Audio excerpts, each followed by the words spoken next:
Quittant la capitale congolaise, direction la province du Haut-Katanga, précisément à l'Institut supérieur technique de Lubumbashi, ISTEL en sigle, où s'est tenues les journées scientifiques du 19 au 20 août 2022, avec comme thème recherche et adaptation, un appui au développement intégral de la République démocratique du Congo, les assises qui se sont tenues sous la houlette du comité de gestion de l'ISTEL, qui chapeaute les professeurs Janon Pagna, Georges Dilumbi et Christian Chipamba.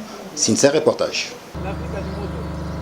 C'est dans le tout grand auditoire Moindonsangi Butondo que s'est ouverte le journée scientifique à l'Institut supérieur technique de Lubumbashi ISTEL ce vendredi 19 août 2022. Ces journées thématisées recherche et adaptation, un appui au développement intégral de la République démocratique du Congo. Dans sa prise de parole, le professeur Janon Pagna a présenté le but poursuivi de ces deux journées scientifiques, sans oublier la présentation de quelques projets de son institution en présence du rapporteur de l'Assemblée provinciale du Haut-Katanga, l'honorable Thomas Lupata, et du conseiller de Madame le ministre de l'Éducation en province et représentante du gouvernement provincial. Aujourd'hui, en me basant sur les échos et les recommandations de panels d'ouverture de ces journées scientifiques, je constate avec bonheur la motivation qui anime les chercheurs et les jeunes chercheurs des universités, centres de recherche et de l'Institut supérieur technique de Lubumbashi ISTEL ainsi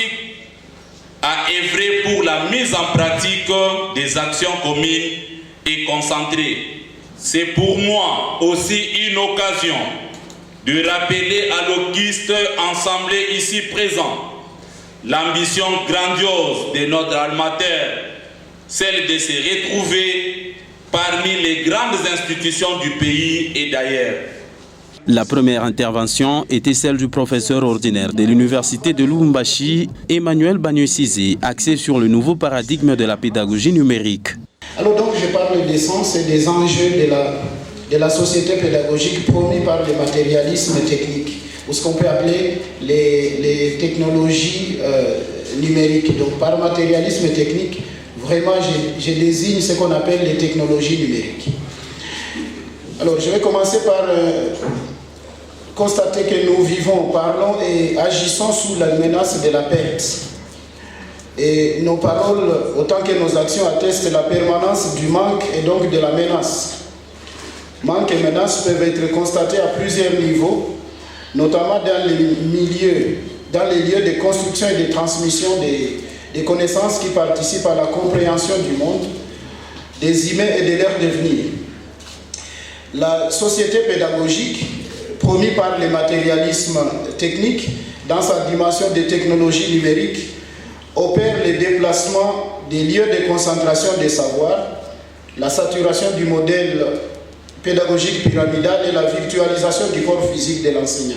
Tour à tour, les intervenants ont exposé sur différentes matières devant les participants venus en cette journée inaugurale. Puis l'assistance était conviée à un jeu de questions-réponses avec le panéliste sur la biotechnique, la rente minière et la responsabilité sociétale de l'entreprise. La matérialisation de ces projets est la somme de plusieurs. C'est ainsi que, dans sa dernière adresse, le directeur général de l'ISTEL, le professeur Janon Pagna, a rendu de vibrants hommages au chef de l'État, Félix-Antoine Tshisekedi Tshilombo, le Premier ministre Jean-Michel Samalukonde et le ministre de l'ESU, Moindonsangi Butondo.